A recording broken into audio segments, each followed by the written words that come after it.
Rabbi Nathan il dit que quand, le seul conseil qu'on a, c'est de dire, de rentrer dans le mot vraiment.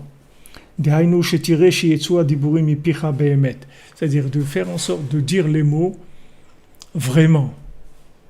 Et il y a dans l'écouté Moran sur la Torah, je crois que c'est Vayomer Boazel Ruth, sur Rabbeinu, il dit que en fait, quand on rentre dans un mot de prière, le mot lui-même, il veut nous garder, il veut pas nous laisser partir. Il veut pas nous laisser partir, c'est-à-dire il veut pas laisser partir notre âme. Il dit reste là, comme quelqu'un qui vous aime. Vous allez voir votre maman, vous allez voir votre grand-mère et elle vous sert à manger, elle vous donne à boire et dites bon mémé je dois partir. Tout non, reste encore un peu, reste, ne pars pas, reste parce que elle est tellement contente qu'un petit enfant vient lui rendre visite, elle est seule, et quelqu'un qui vient lui rendre visite, c'est extraordinaire.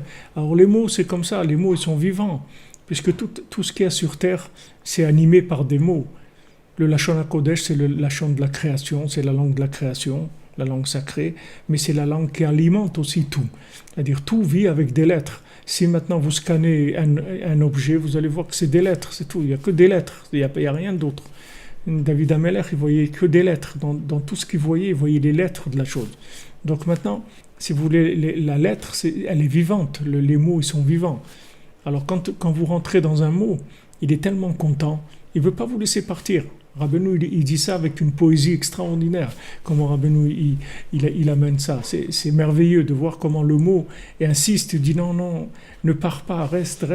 Et nous, on lui dit, regarde, je ne peux pas, il y a un autre mot qui m'attend, je dois aller rendre visite aussi à l'autre mot. Et on essaye de trouver un truc et on dit, bon, je reviendrai, tu sais, je reviendrai te voir et tout. Et on va vers l'autre mot. Et comme ça, on va d'un mot à l'autre. Et c'est ça la prière. Mais la plupart des gens, ils n'ont jamais goûté la prière parce qu'ils sont restés devant la porte. Ils ont vu la porte et ils croient que c'est ça la prière, ils croient que c'est la porte. Mais il faut ouvrir la porte. Il faut ouvrir la porte. Rentre. Comment tu vas rentrer? Avec ta bouche, ton cœur, surtout, tu n'as besoin de rien. Comme je vous dis tout le temps, Rabbi Nachman il dit, avec ta bouche et ton cœur, tu peux tout faire, tu n'as besoin de rien.